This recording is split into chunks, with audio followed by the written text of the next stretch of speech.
Oh, found the other battery. That's cool. This is falling down. And see how these guys that put the cat in. Oh, cool. He popped a couple of beads right there for that clamp. Didn't have to do that.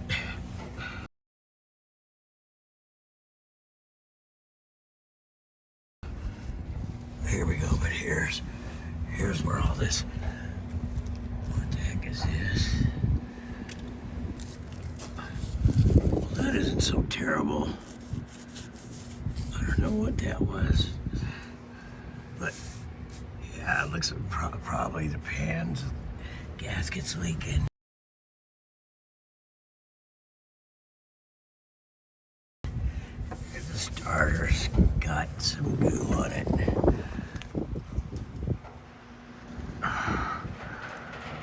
Okay. Looks like that bolt's leaking.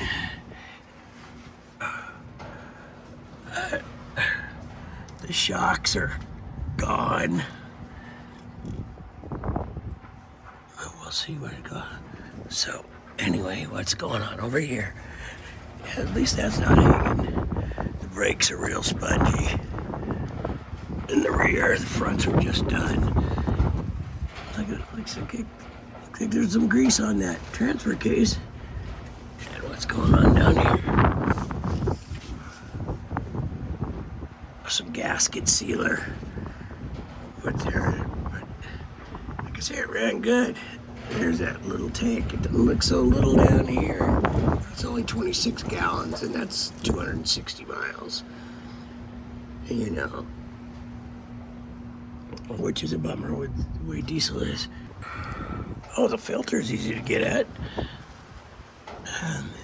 And then he said something like, I have a return something on the fuel filters. I don't know what all that is about. This is kind of creepy to want a strap like that. What's that doing? Whenever you see something like that, it makes you wonder. It must have been something else because those bolts aren't rusted out. Those shocks look shot, dude. This and that. Figure out the brakes. What's this? Fuel lines? That's a whole bunch of good stuff there. Figure out. Yeah, I think I'm gonna just kind of power wash it real gently underneath here so I don't kill no electrical stuff. But I mean, come on, no water coming up here all the time in the snow. What am I worried about? Okay, we'll update more later. I'm upside down. This is going to be a great video. Okay, well, here's the reveal to see what we got going on in the back. Whoa. Oh, whoa. Key didn't work back here either. So that's definitely going to have to be fixed. So what does he got going on? Oh. For energy. What the heck is this? I have no idea. Oh, it's a fuse. One fuse for one, wherever that goes. I'll find that out in a while. That's for something. Maybe that's the charge battery. And this is, oh, that cute little fuse panel. And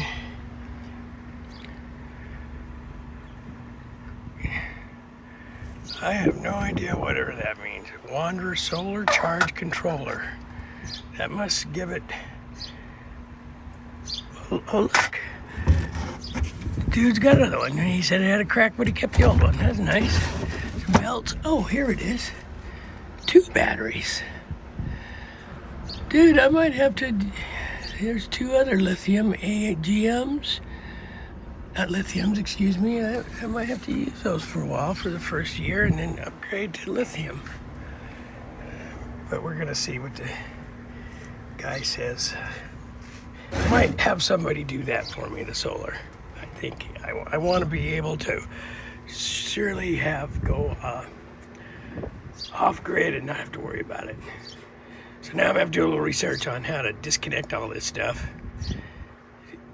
Cover up the solar panel probably with a piece of cardboard and then disconnect it from the battery. And then just take a picture of all this and see what it does. Okay. But I definitely got to get this little bed thing out of here and these side things for the guys to put the high top on. More later. So here we are, Jordan and I. He's the guy out there. We're doing a little video at Interjection from where I was looking at the solar that came with this thing. And I didn't know anything at all, well, about a lot of things in this whole adventure and van and building it and doing it and what it takes and blah, blah, blah, but especially about the solar. And I was just going to say, oh, I'll have somebody do it. And I looked into it and it was outrageous. So I studied, I confirmed, I found a company that I wanted to buy all my equipment with. And this is what I ended up doing. I went Victron products, distributor, the controller, the valves, the AC,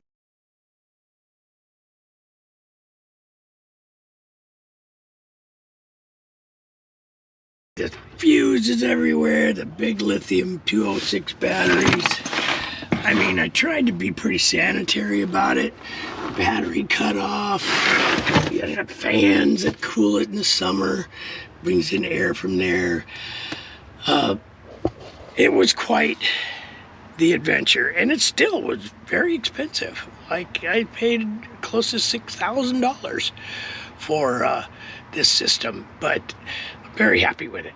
So a giant learning curve, and another one of those things that if you don't research a lot from the beginning, it's gonna hurt a little bit when you go to do it.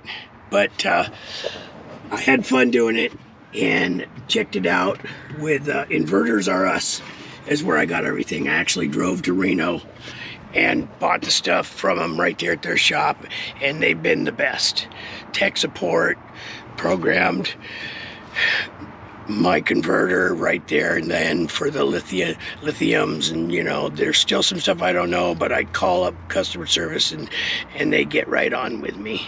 So yeah, that's all for now. More later. Jordan's suggestion, he said, well, what about the panels? Well, I got two 220 watt panels up there that I built the rack for them to go on myself and all that, and it's more than enough to do my system.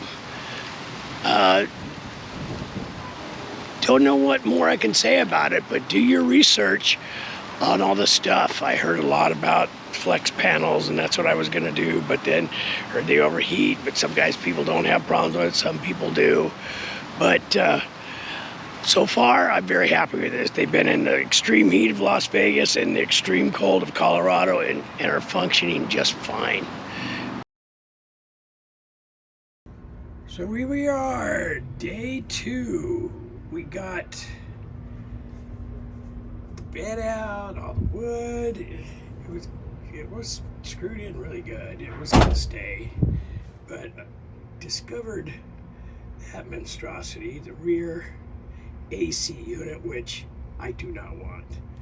The research shows that they have block-off kits, and it seems pretty easy to get rid of it. I went to a local shop here in Vegas and asked if they do it, but they're kind of like, no, we don't know.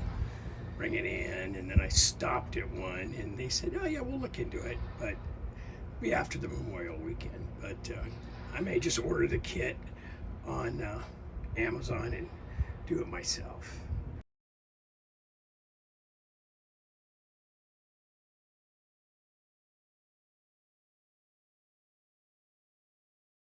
We'll see, but what I found out also is that you see we've got 1.5 inches plus 3/4 for the floor. I think that's too much. I'm gonna take it out. And so we're here at the flooring, And this is coming up easy. Well, until right there. Ooh. I had to get the heat gun, which you can see right there, heat it up and scrape it. But we'll see if this 100-degree heat will help me out. But I'm gonna scrape that up, get rid of the last little cabinet or kitchen sinky thing that he built, and get everything stripped out and see. And I did decide that I don't want windows.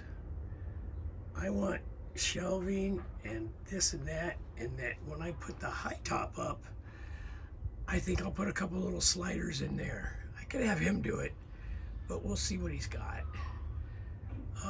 I called him Fiberine in Montebello, great place. They do hard tops. They only install them or have your auto body shop order them and make sure they won't sell them direct, but that's all good. A great guy, Gonzalo. I asked him if he made panels, and he makes window pop-outs. They give you 3 extra inches, which would be cool, but I don't want the windows. Maybe that front one, I'm not sure yet. So I'm gonna put the diamond aluminum 1/4 inch in there and set on the outside, see what it looks like. But that I can do before my installation of the high top. Okay, so we got it. I even tried to use the heat gun and the multi-tool, but the best is heating it up and using the 5-in-1. It takes a while. 2 things. The heat gun burns, not only the tip, but blowing on you, so watch what you're doing. And as you skid and scoot across, if the old glue's still there, you will get stuck coming out. But this guy who did this, he used 5-ply AA, or maybe AB. That means one side's good, one side's really good. Oak plywood. It's like heavy and expensive, especially now. So I'm definitely gonna keep it all, see if I can incorporate it a little bit in there. Maybe I'm seriously considering put a bulkhead in here, or a half a bulkhead, so I could put a bathroom over there or something. I don't know, but there's a 1.5 sheet in all the cabinets. I mean, like, there's some big pieces of good oak plywood that's gonna be salvaged for this project or another one. So here we go. This is what's the floor. He has a couple of the floor sleepers, I call them. Joices, sleepers, you can do whatever. Sleepers are usually not screwed, but joists are. Kind of something like that. No, they ride on. Anyway, here we go. Kind of a weird way to do it. Kind of a little bit flaky, but anyway, I think we're gonna get to the back end, clean it all up, and see what we got for rust. Here over there. Anyway, a 4x8 sheet of plywood will fit out the side doors if the latch is missing. That holds it at a 90-degree. At least that's what I found out today. So, here we go. This was the method. So,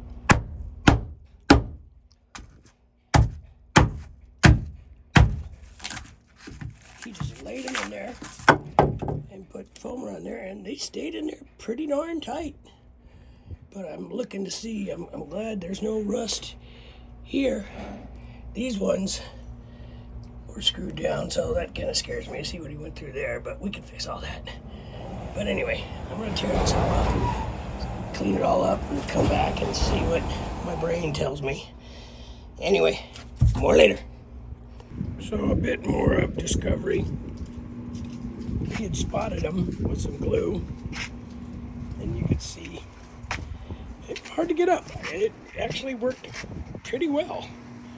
But you got a few screws in this one over there and going.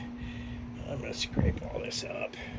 You've seen this before, last one, but it was just, it pulled up the paint pretty good. So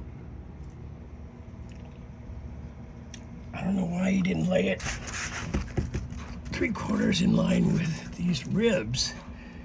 A 12-inch on center would have been, I don't know, something I would have did. Probably what I'm gonna do. But anyway, like I said, more later. Let's do the rust thing. Oh, I gotta get the grinder. We're gonna see how deep that goes right here. Doesn't look bad. I think it's just surface. Okay, more later. Good morning, day 3, I'm thinking. Or 2.5. I've taken off some of the accessories so I can do the floor. And I found some leads to the second battery, which is underneath here. Kind of hard to get off, but right now I don't need to. But I'm thinking that, my solar guy, or if I end up doing it myself, could use those leads to charge the batteries. That's what I'm thinking. So that was kind of a cool discovery.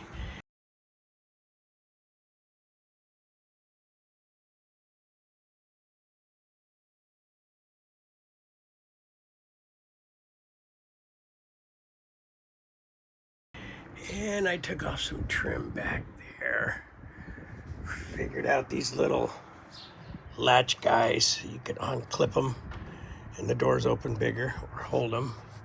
So it's kind of cool. I'm gonna work on one of the rear windows today to try to get that in.